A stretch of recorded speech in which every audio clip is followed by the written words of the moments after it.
Ladies and gentlemen, Asian guy here.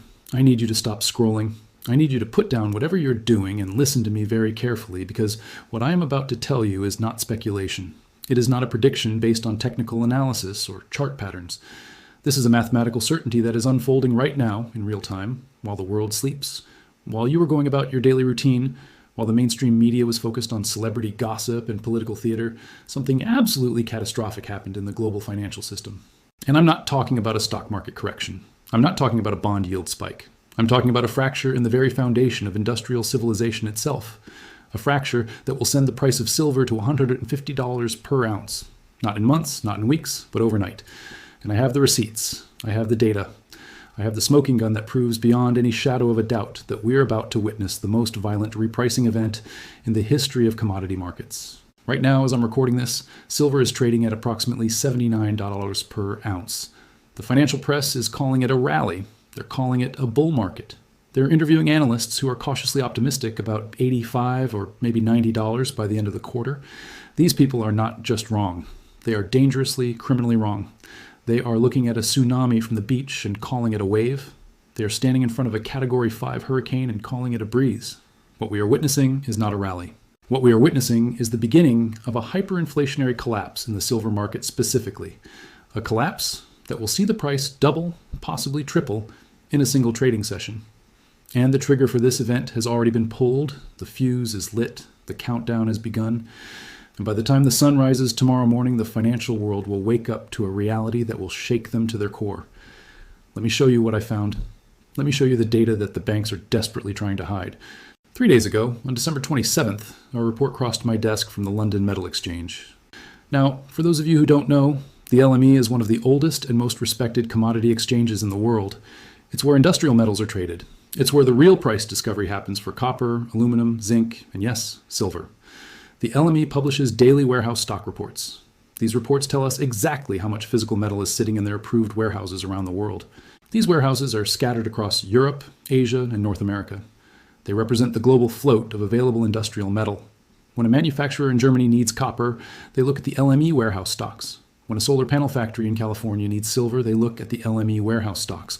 These numbers are the heartbeat of global manufacturing. And on December 28th, that heartbeat flatlined. The LME reported that the total silver inventory across all of its global warehouses dropped by 1.2 million ounces in a single day.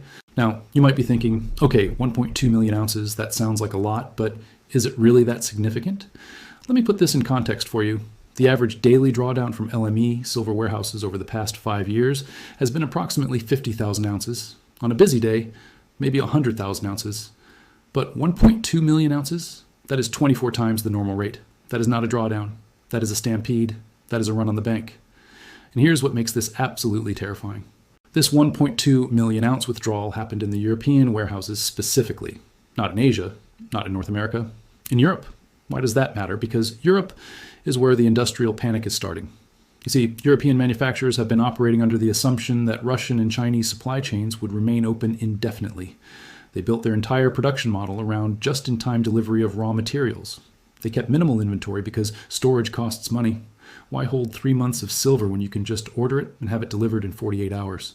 But something changed this week, something that the mainstream media has completely ignored. On December 27th, the European Union announced new sanctions on Russian metal exports. These sanctions, which go into effect on January 15th, will effectively ban the import of any silver that has been refined or processed in Russia. Now, Russia is not the world's largest silver producer, but they are a critical link in the refining chain.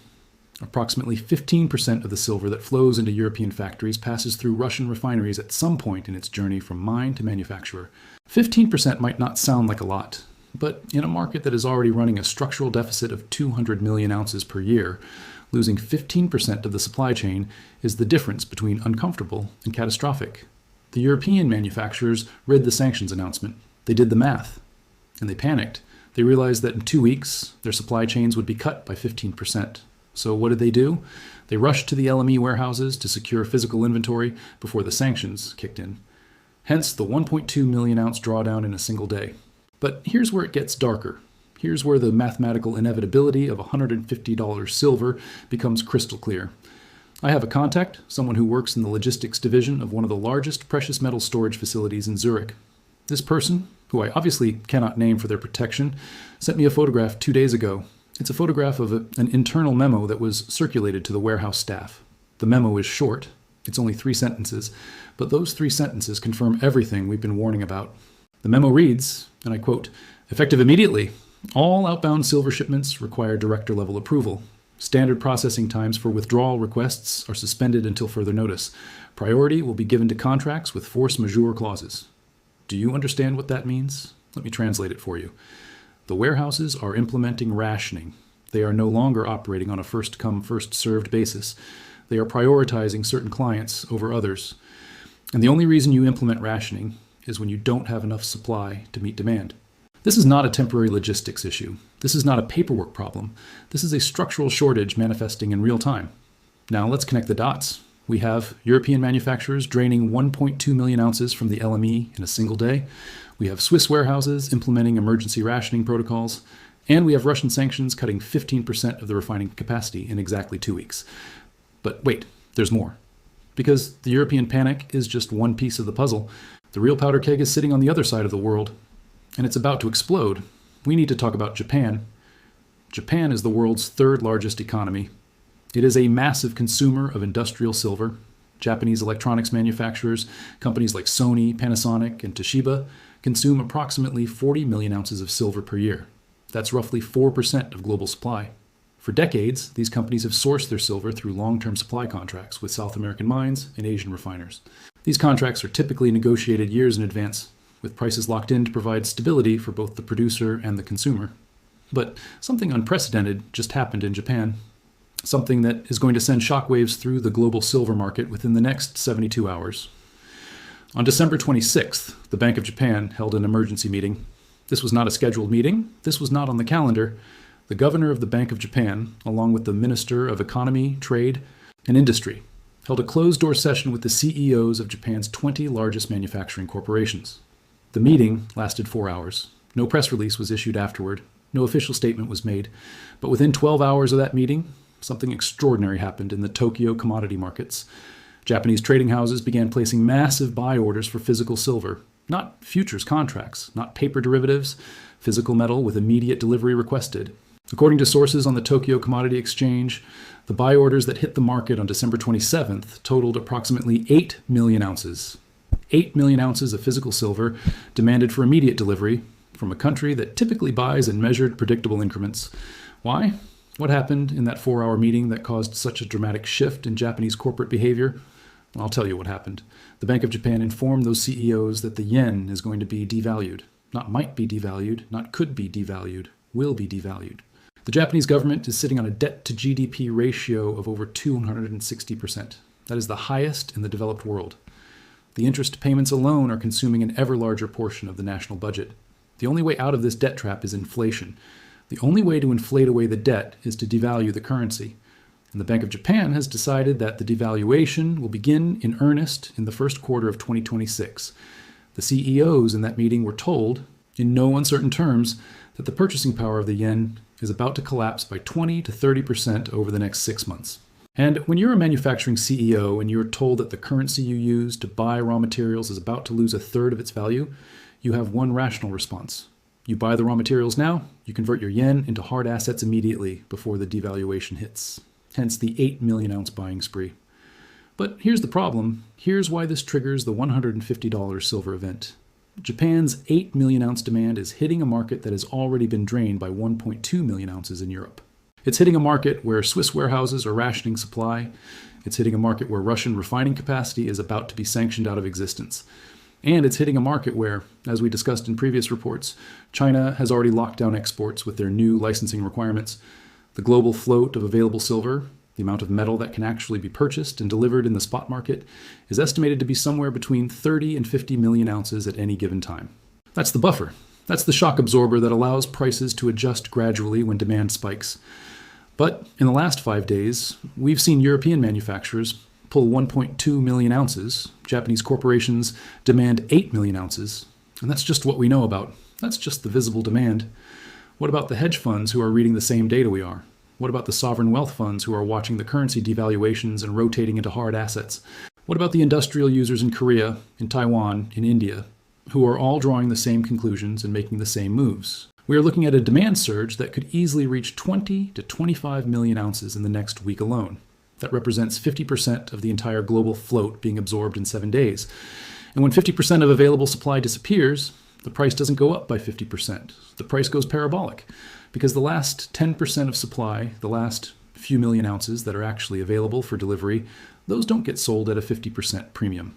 They get sold at a 100% premium, a 200% premium, whatever price is necessary to make someone who was planning to hold decide to sell instead. This is the supply curve of a scarce resource. It's not linear, it's exponential. And we are about to hit the vertical part of that curve. Now, I know what the skeptics are thinking. I know what the mainstream analysts are going to say when they finally wake up to this. They're going to say, Asian guy, you're fear-mongering. The market always finds equilibrium. If demand is high, the price goes up a little bit, and that brings more supply to market.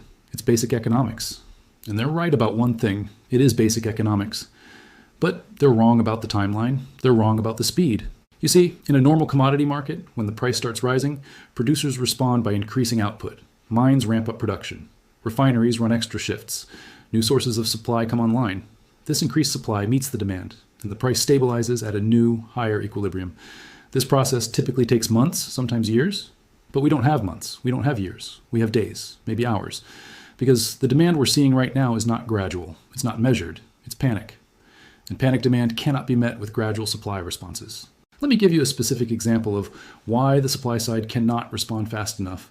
The largest primary silver mine in the world is the Cannington mine in Australia, owned by South 32. This mine produces approximately 20 million ounces of silver per year. That sounds like a lot until you realize that's the entire annual output of the world's largest mine. 20 million ounces per year. That's 1.67 million ounces per month. That's approximately 55,000 ounces per day.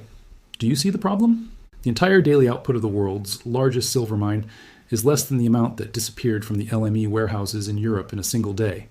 And you can't just call up a mine and say, hey, we need you to double production starting tomorrow. Mining doesn't work that way. It takes years to expand a mine. You need to drill new shafts. You need to hire and train workers. You need to purchase equipment. You need environmental permits.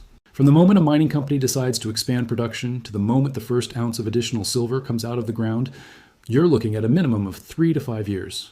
We don't have 3 to 5 years. We have 72 hours before the Japanese orders hit the physical market.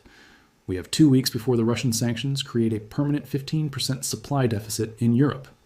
And let's talk about recycling, because that's the other argument the mainstream analysts make. They say, don't worry, when the price goes up, recycling will increase. People will melt down their old jewelry and silverware. That will add supply to the market.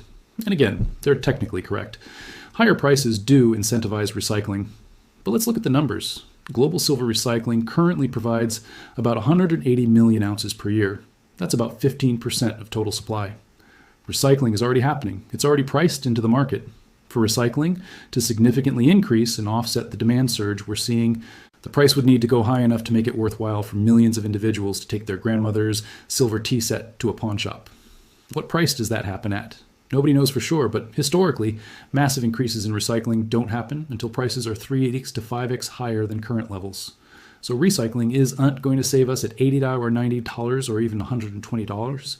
Recycling becomes a meaningful supply source at $200, $250s, maybe $300 per ounce. But we have to get there first. And the path from $79 to $200 goes straight through $150. Now let's talk about the elephant in the room. Let's talk about the entity that has the power to either prevent this crisis or accelerate it exponentially. Let's talk about the United States strategic stockpile. Most people don't realize this, but the United States government used to maintain a strategic stockpile of silver. At its peak in the 1960s, the US government held over 3 billion ounces of silver. 3 billion. That was accumulated during the era when silver coins were used in daily circulation, when silver certificates were redeemable for physical metal, when silver was considered a strategic reserve asset on par with gold. But in 1970, the US government made a decision that is about to come back to haunt the nation. They decided to sell off the entire strategic silver stockpile. Over the course of the 1970s and 1980s, billions of ounces were dumped onto the market at prices ranging from $4 to $20 per ounce. The government thought they were being smart. They thought they were monetizing an unused asset. They thought silver had no strategic value in the modern economy. They were catastrophically wrong. Today, the United States strategic silver stockpile stands at exactly 0 ounces. 0. The government of the world's largest economy, the nation with the most advanced military on Earth, the country that is trying to lead the global transition to renewable energy, has zero strategic reserves of the one metal that is absolutely critical to all of those objectives. Do you know how much silver is in a single Tomahawk cruise missile? Approximately 500 ounces. The guidance systems, the electronics, the circuit boards, all require silver. Do you know how much silver is in a single F-35 fighter jet? Approximately 1,000 ounces. Do you know how much silver is required to build a single solar farm capable of powering 10,000 homes? Approximately 50,000 ounces. The U.S. military uses an estimated 3 million ounces of silver per year. The U.S. renewable energy sector is projected to consume 30 million ounces per year by 2027, and the United States government has zero reserves, zero buffer, zero shock absorber. When the price goes to $150, the U.S. Department of Defense is going to be bidding against Toyota, Samsung, and the Chinese military for the same pool of shrinking supply. And they're going to be paying whatever price is necessary because you cannot build a Tomahawk missile with copper. Physics doesn't negotiate. I want you to imagine what happens in the Pentagon when silver hits $150 overnight. I want you to imagine the emergency meetings, the phone calls to the White House, the classified briefings to the National Security Council, because this isn't just about money. This is about national security. If the United States cannot secure adequate silver supplies, weapons production slows. If weapons production slows during a time of rising global tensions, with conflicts in Eastern Europe, the Middle East, and potential flashpoints in the Pacific, that is a strategic disaster. The military will pay any price to secure supply. And I mean any price. If silver is trading at $150 and the Pentagon needs 500,000 ounces for Q1 missile production, they will pay $200 if necessary. They will pay $250. They will outbid everyone because the alternative is explaining to Congress why the United States cannot fulfill its defense commitments. And when the Pentagon starts panic buying silver at prices far above the spot market, what do you think happens to the spot market? It goes vertical because every industrial user, every electronics manufacturer, every solar company sees the Pentagon paying $200 and they realize that $150 is actually cheap. They realize they need to buy now before it goes to $200, then $250, then $300. This is the feedback loop that creates hyperinflation in a specific commodity. The price goes up, panic sets in, users rush to secure supply at any price. The rush causes the price to go up further. More panic ensues, more buying, higher prices. It feeds on itself until something breaks, until either demand is completely destroyed or new supply comes online. And as we've established, new supply cannot come online in days or weeks. It takes years. So the only way this feedback loop ends is with demand destruction. The price has to go high enough that factories shut down. The price has to go high enough that solar panel installation stops. The price has to go high enough that Samsung decides it's cheaper to halt production than to pay for the silver. What price is that? We're about to find out. But I can tell you with absolute certainty that it is not 79. It is not 100. It's probably not even 150. Demand destruction in a strategic metal with no substitutes probably does not happen until we are well into triple digits, possibly quadruple digits. And we haven't even talked about the financial side of this crisis yet. We haven't talked about what happens to the banks, the hedge funds, the paper markets when this price explosion occurs. Because while all of this industrial panic is unfolding, while manufacturers are scrambling for physical metal, there's another class of market participants who are about to experience a reckoning. I'm talking about the short sellers. I'm talking about the entities who have sold silver they don't have, betting that the price would go down or stay flat. In the futures markets, on exchanges like the COMEX in New York, there are traders who hold short positions, representing hundreds of millions of ounces of silver. These are not physical positions. These are paper contracts. A promise to deliver silver at a specific price on a specific date. When a trader sells short, they're betting the price will decline. If silver is at $79 and they sell short, they profit. If it drops to $70 or $60, they can buy back the contract at a lower price and pocket the difference. But if the price goes up instead of down, they lose money.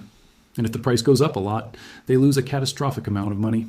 Let's do the math on a hypothetical short position. Let's say a hedge fund is short 10,000 COMEX silver contracts. Each contract represents 5,000 ounces. So this hedge fund has sold short 50 million ounces of silver. Now let's say their average entry price was $70. They were betting silver goes down from $70. But instead, silver is now at $79. They're already losing $9 per ounce. $9 times 50 million ounces equals $450 million in losses. That's painful but manageable for a large fund.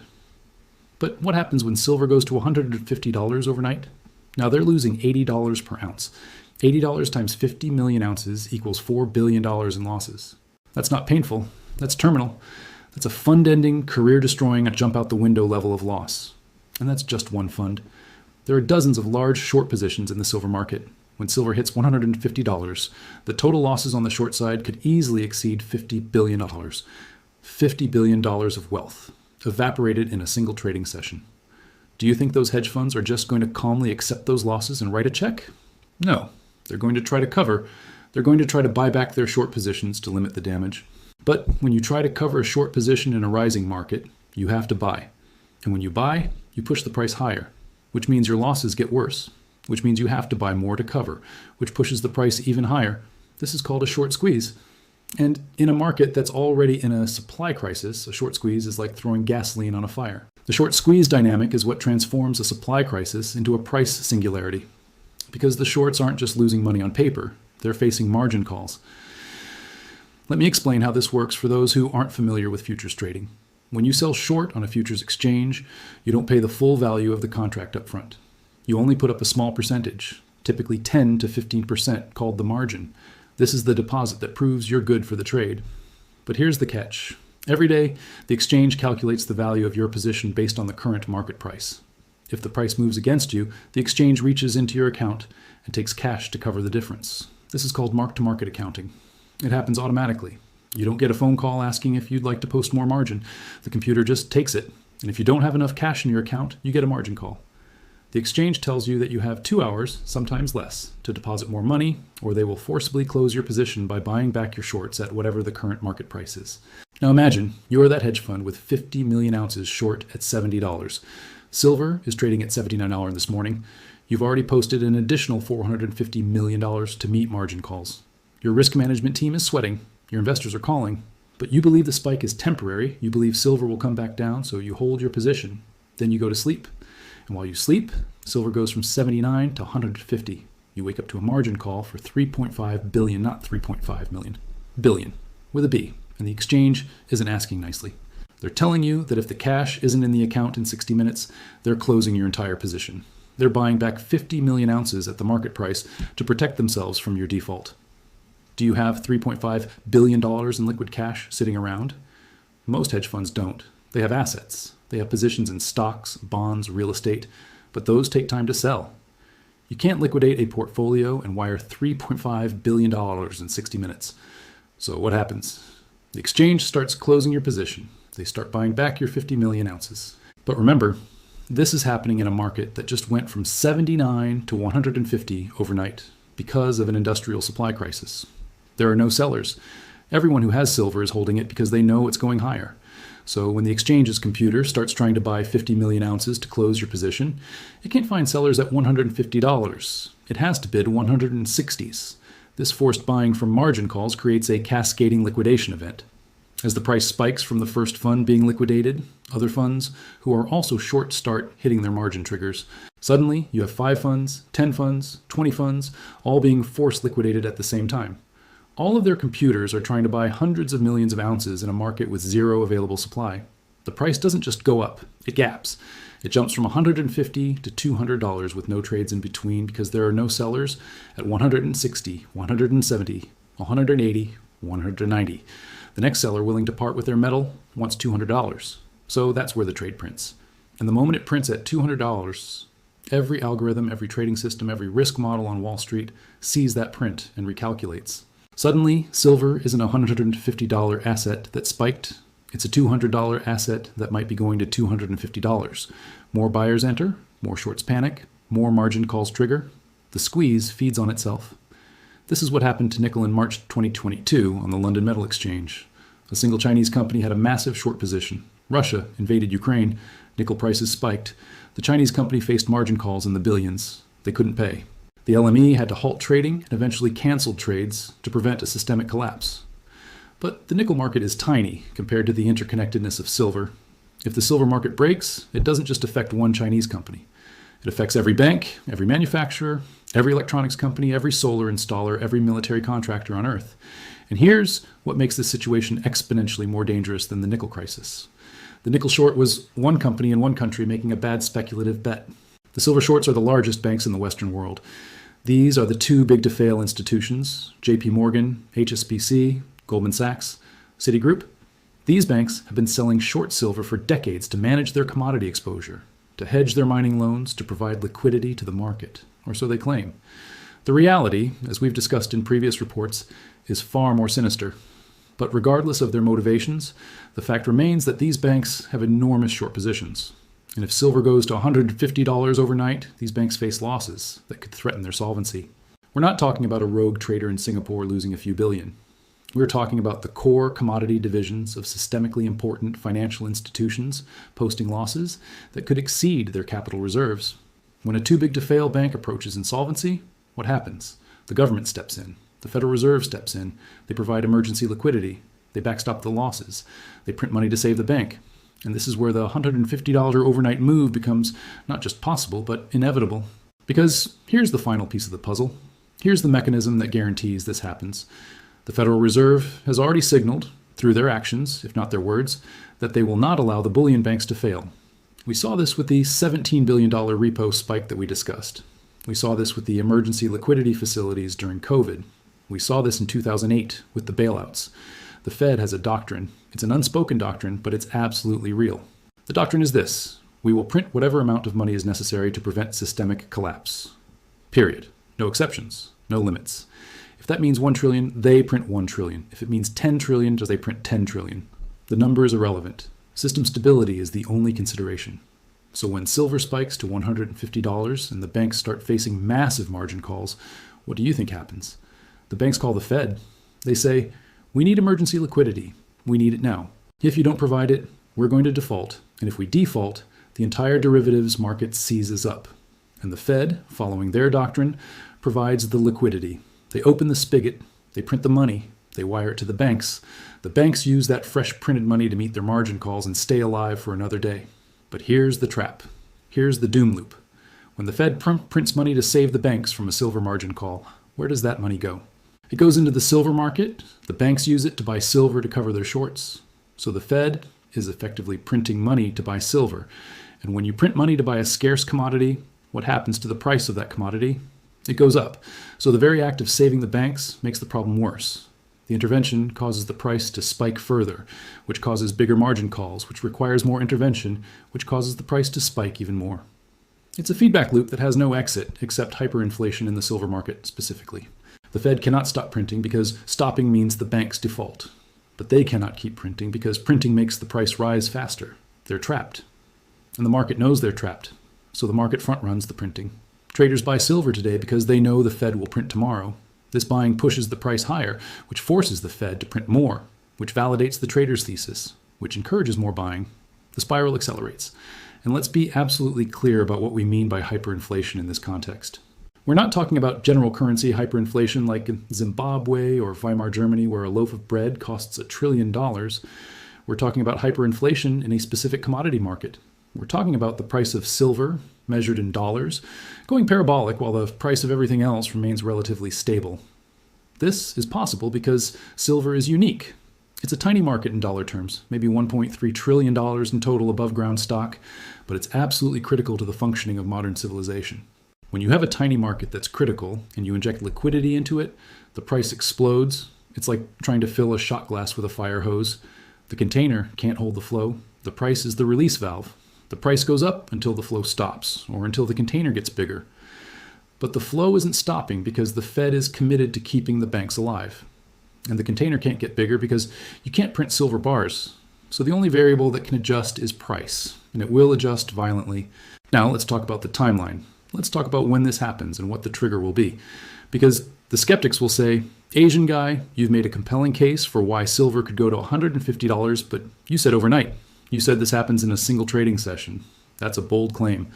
What makes you so sure about the timing? And this is where the intelligence that crossed my desk becomes absolutely critical. I have confirmation from multiple sources in different sectors, different countries, different parts of the supply chain, and they're all saying the same thing. There's a specific event scheduled for January 6th that is going to be the catalyst. January 6th, 2026, 9 days from now. On that date, the London Bullion Market Association, the LBMA, is scheduled to release their annual audit of allocated silver accounts. Now, for those who don't follow the precious metals world closely, let me explain what this means. The LBMA is the trade association for the London bullion market. London is one of the two major global hubs for physical precious metals trading, along with New York. When wealthy individuals, institutions, or central banks want to store large amounts of physical gold or silver, they typically use LBMA-approved vaults in London. There are two types of accounts. Unallocated accounts, where you own a claim on a certain number of ounces, but you don't own specific bars. You're essentially a creditor to the bank. You trust that they have the metal. And allocated accounts, where you own specific identified bars with serial numbers. Your name is on those bars. They're segregated in the vault. You can audit them. Every year, the LBMA publishes aggregate data on how much metal is held in allocated accounts across all of their approved vaults. This gives the market a sense of how much physical metal is actually sitting in London available for delivery. The report is usually released in early January. It's typically a non-event. The numbers tick up or down by a few percent. Market participants glance at it and move on. But this year is different. This year, the LBMA has delayed the release twice. First, it was supposed to come out on December 15th. Then it was pushed to December 28th. Now it's scheduled for January 6th. And according to my sources, the reason for the delays is that the numbers are catastrophic. The audit is showing that allocated silver counts have dropped by over 40% year over year. Let me repeat that.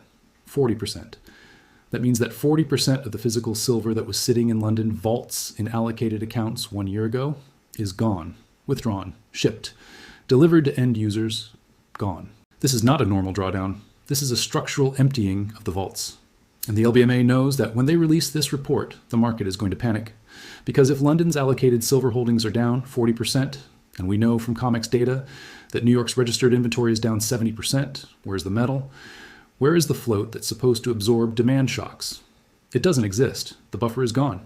The shock absorber has been removed. The market is operating on fumes. And on January 6th, when the LBMA publishes that report, every industrial buyer, every hedge fund, every sovereign wealth fund is going to see that number and reach the same conclusion simultaneously. There is no physical metal left in the system. The paper markets have been lying. The inventory that was supposed to back the futures contracts, the inventory that was supposed to guarantee delivery, it's been drawn down to levels that cannot support the outstanding paper positions. This realization will trigger the mother of all buying panics. Let me walk you through what happens on January 6th, hour by hour. The LBMA releases the report at 9 a.m. London time. That's 4 a.m. in New York. The report shows allocated silver down 40%.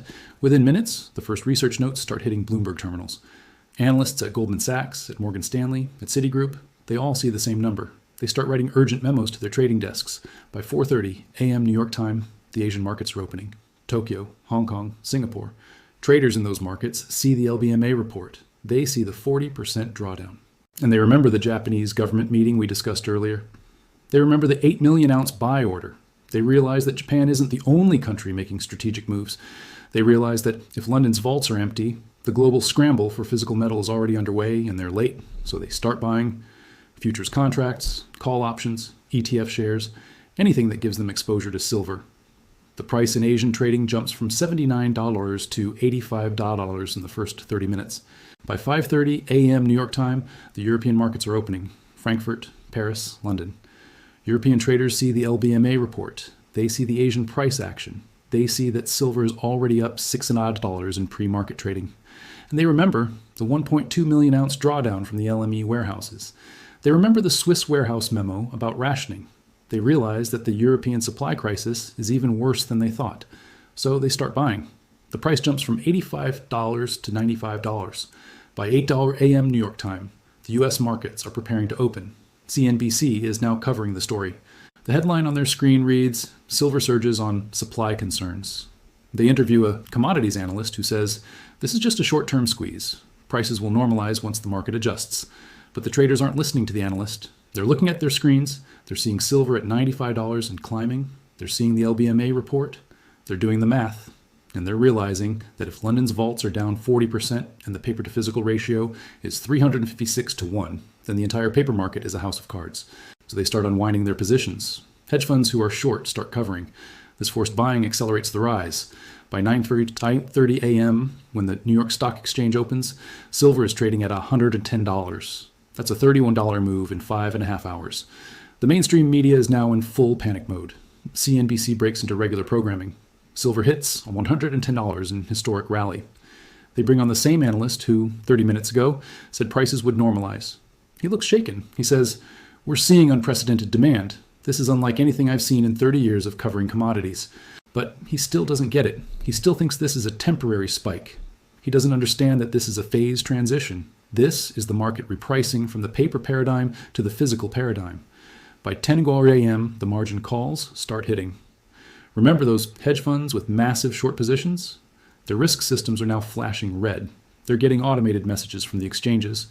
Margin deficit, $2.4 billion. Deposit funds within 60 minutes or positions will be liquidated. The fund managers are on the phone with their prime brokers, with their risk officers, with their investors. They're trying to figure out how to come up with billions in cash in less than an hour. Some of them manage to scrape together enough to survive another hour, but others can't. Their positions get liquidated. The exchange computers start buying back their shorts, millions of ounces, tens of millions of ounces, all at once, in a market that has no sellers. The price doesn't go from $110 to $120 in a smooth line. It gaps. Well, 110, 115, 125, 135, 142. And then at 10:47 a.m. Eastern Time, something breaks. A major European bank, I cannot name them for legal reasons, but it's one of the 4 largest banks in Europe. They issue a force majeure notice to their futures counterparties. Force majeure is a legal term. It means superior force. It's a clause in contracts that says if something extraordinary happens, something beyond our control, we are released from our obligations. In the context of commodity futures, force majeure means we cannot deliver the metal we promised to deliver. The notice hits the Bloomberg terminals at 10:48 a.m. Every trader on every desk sees it simultaneously. A major European bank just defaulted on its silver delivery obligations. The game is over. The paper market is dead. Within seconds, the price jumps from $142 to $150, not because of buying pressure, but because every trader just realized that the paper contracts they're holding might not be worth the digital ink they're printed with. If one major bank can default, others can too. So traders who were planning to sell at $150, they pull their offers. They wait. They want to see how high this goes. The sellers disappear. The buy orders stack up with nothing to hit. $150, $155, $160. By 11 a.m., silver is trading at $168. It has more than doubled in 7 hours. The exchanges are in chaos. The COMEX issues a statement. We are monitoring market conditions closely and may implement volatility controls if necessary. Volatility controls. That's exchange speak for we might halt trading if this gets too crazy. But they don't halt it. Not yet. Because halting the market doesn't solve the problem. The problem is physical scarcity. The problem is that the real world is colliding with the paper world, and the paper world is losing. By noon, the mainstream media has abandoned all other stories. Every channel is covering the silver crisis. CNBC has a 4-person panel discussing whether this is a buying opportunity or a warning sign of broader market instability. And one of the panelists, a former Federal Reserve economist, says something that inadvertently reveals the truth. He says, the Federal Reserve will need to carefully monitor this situation. If commodity prices spiral out of control, it could have implications for inflation expectations and monetary policy. What he means, though he can't say it directly on live television, is that the Fed is going to intervene. The market hears that statement and interprets it correctly. The Fed is going to print. They're going to provide liquidity to the banks. They're going to do whatever it takes to prevent systemic collapse. And if the Fed is going to print, that means more dollars. Chasing the same amount of silver. That means the price goes higher, not lower. So instead of calming the market, the economist's statement accelerates the buying. By 1 p.m., silver hits $180. The COMEX finally blinks. They issue an emergency halt. Trading in silver futures is suspended for the remainder of the trading day to allow for orderly market conditions. But the spot market doesn't stop. The physical market doesn't stop. Dealers in New York and Los Angeles and Hong Kong, they're still taking orders, and the bids keep going up. $185, $190, $195, $200.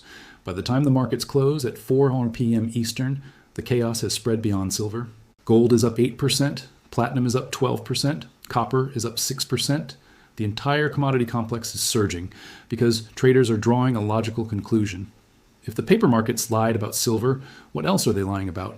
How much physical gold is actually in the vaults? How much copper? How much of anything? The faith in paper representations of physical assets is evaporating in real time. And this is where it gets truly dangerous for the financial system. Because the commodity markets aren't isolated. They're interconnected with everything else through derivatives. There are hedge funds who are long silver and short gold. There are algorithmic trading systems that balance positions across multiple commodities. There are banks who use commodity swaps to hedge currency exposure. When silver moves 120% in a single day, all of those carefully balanced positions explode. Risk models that assumed silver couldn't possibly move more than 5% in a day are completely invalidated.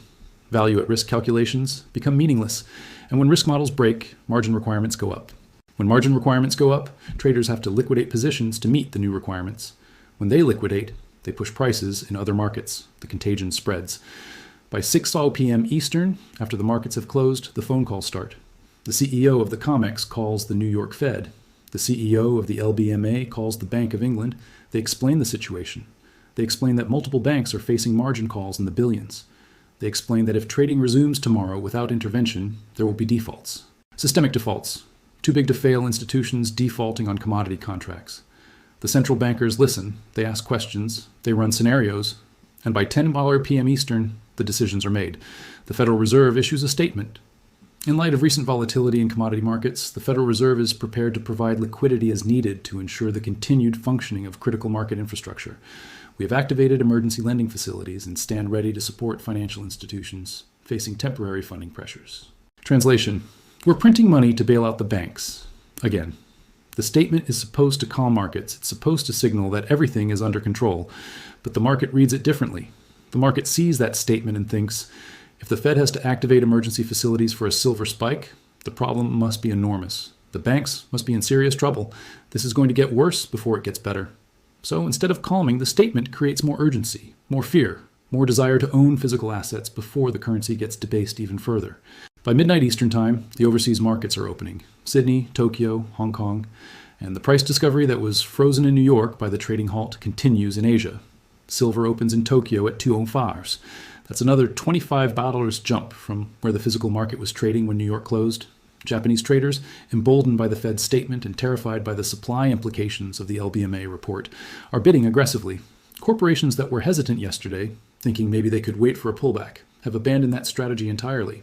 The pullback isn't coming. This is the new reality. So they place orders, market orders. Whatever the price is, buy. We need the metal. Within 2 hours of Asian trading, silver is at 220s. The Hong Kong exchange, seeing the volatility, implements circuit breakers, trading halts for 15 minutes when the price moves more than 10% in an hour. But the circuit breakers just compress the demand. When trading resumes after the 15-minute pause, the pent-up buy orders flood in all at once. The price gaps up another $15 instantly. By the time London opens at 8 a.m. GMT, which is 3 a.m. Eastern in New York, silver is trading at $238. The European Central Bank, watching the chaos unfold, issues its own statement. The ECB is coordinating with international partners to ensure adequate liquidity in commodity and financial markets. We remain committed to price stability and financial system integrity. Another central bank promising liquidity, another signal that they're going to print to solve this crisis. The euro weakens against the dollar on the news, but the dollar is also weak because the Fed is printing. So what's strong? Physical assets. Gold, silver, platinum, copper, oil. Money is flooding out of currencies and into things. The great rotation is happening in real time. By the time New York is scheduled to open at 9:30 a.m. Eastern on January 7th, silver is trading at $250 in London. The COMEX faces an impossible decision. Do they open trading and allow the price to sync with the global market, which means an opening print of $255, which means every short position from yesterday is now facing catastrophic losses? Or do they keep trading halted and effectively admit that the COMEX is no longer a functioning market? They choose option A. They open. The opening print is $260. Silver has gone from $79 to $260 in 28 hours. That's a 232% increase, more than triple. The largest single-day move in the history of any major commodity market. But the story isn't over, because at 10 a.m. Eastern on January 7th, the President of the United States holds an emergency press conference. The President, flanked by the Treasury Secretary and the Chairman of the Federal Reserve, addresses the nation. My fellow Americans, over the past 24 hours, we have witnessed significant volatility in commodity markets, particularly in silver. I want to assure you that the fundamentals of our economy remain strong. The Treasury Department, in coordination with the Federal Reserve, has implemented measures to ensure orderly market functioning and to protect American consumers and businesses from price manipulation. Effective immediately, I'm invoking emergency powers under the Defense Production Act to prioritize silver allocation for critical national security applications. The Department of Commerce will establish a strategic reserve acquisition program, and we are in discussions with allied nations to coordinate supply responses. The president doesn't say the words price controls, but that's what everyone hears. The government is going to intervene directly in the silver market. They're going to try to control who gets silver and at what price. The market's reaction is immediate and predictable. If the government is going to control allocation, that means the free market is dead. That means if you don't have physical silver in your possession right now, you might not be able to get it at any price. You'll be at the mercy of government committees deciding whether your use case qualifies as essential. The scramble intensifies.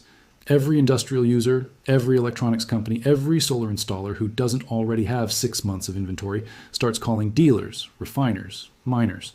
They offer premiums. We'll pay 150% of spot. We'll pay 200% of spot. Just guarantee us delivery. The dealers, the ones who still have inventory, they can name their price, and they do. By noon on January 7th, the spot price on exchanges is $262. But the street price, the price you actually pay to get metal delivered to your facility, is $320. That's a $58 premium over spot. The market has completely bifurcated. There's the paper price, which is what traders see on their screens. And there's the real price, which is what you pay when you actually need the metal in your hands. This bifurcation is the death of the paper market. Because once there's a sustained, significant difference between paper and physical, the paper becomes irrelevant. Nobody trusts it. Nobody references it. The only price that matters is the physical price. And by the end of trading on January 7th, the physical price is $340. Silver has gone from $79 to $340 in 48 hours, more than quadruple. The $150 target we discussed, we blew through it. It wasn't the top. It was barely a speed bump on the way to $340. Now, I know what you're thinking. You're thinking, Asian guy, this is an apocalyptic scenario. This is financial Armageddon. Surely there are mechanisms in place to prevent this. Surely the exchanges, the regulators, the central banks will stop this before it gets to $150, let alone $340. And you're right that they'll try. But here's what you need to understand. The mechanisms that exist to prevent this type of price explosion, they only work in a market where the underlying scarcity is not real. If silver was actually abundant, if the supply deficit was just a narrative, just a story, then the mechanisms would work. The Fed could print money, banks could source metal, the price would stabilize. But if the scarcity is real, if there genuinely isn't enough physical metal to meet demand, then no amount of intervention can change the physics. You can print dollars, but you cannot print silver bars. You can halt trading on exchanges, but you cannot create metal that doesn't exist. You can implement price controls, but price controls just create black markets. The market always finds a way to clear. And when supply is genuinely scarce, the clearing price is high, very high, painfully high. High enough to destroy demand. That's the only way the equation balances. And here's the part that should terrify anyone who understands monetary dynamics. The central bank response to this crisis, the printing, the liquidity provision, the emergency lending, all of it is inflationary. All of it devalues the currency. So even if silver stabilizes at $340, that's $340 in devalued dollars. What does that mean for the price of everything else? What happens to gold? What happens to oil? What happens to food? If the Fed prints $500 billion to bail out banks from silver margin calls, that $500 billion doesn't just disappear. It enters the economy. It chases other assets. It bids up other prices. The silver crisis becomes a commodities crisis. The commodities crisis becomes an inflation crisis. The inflation crisis becomes a currency crisis. This is how hyperinflation starts, not with a bang, but with a crack in one specific market that spreads through the entire financial system. And silver is the perfect crack. It's small enough that people underestimate it, but it's critical enough that when it breaks, everything breaks. So what do? How do you protect yourself? How do you position for this overnight move to $150 and beyond? First, if you don't own physical silver yet, you need to buy it immediately. Not tomorrow, not next week. Today, right now. Call a dealer, place an order, pay the premium, get the metal, because in 9 days, when the LBMA report comes out, it will be too late. The dealers will be sold out. Delivery times will stretch to months. Premiums will be 50%, 100%, 200% over spot. Buy now while you still can. Second, if you own paper silver, ETFs, futures, unallocated accounts, you need to convert to physical or allocated. The paper is a claim on metal that might not exist. In a crisis, paper gets settled in cash, not metal. And cash settlement at the old price is worthless if the new price is triple. You want the metal, not the paper. Third, understand that this isn't just about making money. This is about preserving wealth through a monetary transition. When silver goes to $150 to $340 to wherever it ultimately goes, you're not making money in the traditional sense. You're watching your silver maintain its purchasing power while the dollar loses purchasing power. The silver isn't becoming more valuable. The dollar is becoming less valuable. The silver is just reflecting that reality. And finally, understand the timeline. 9 days until the LBMA report. That's January 6th. But the move could start before that, if word leaks out about the 40% drawdown. If another bank issues a force majeure notice, if Japan or another country announces a strategic silver reserve program, any of these could be the match that lights the fuse. So don't wait for January 6th. Don't wait for confirmation. By the time it's confirmed, by the time it's on CNBC, by the time everyone knows, it's too late.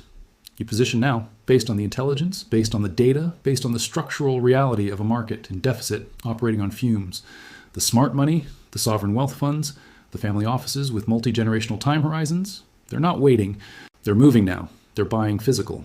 They're pulling metal out of vaults. They're securing supply chains. They're preparing for the repricing.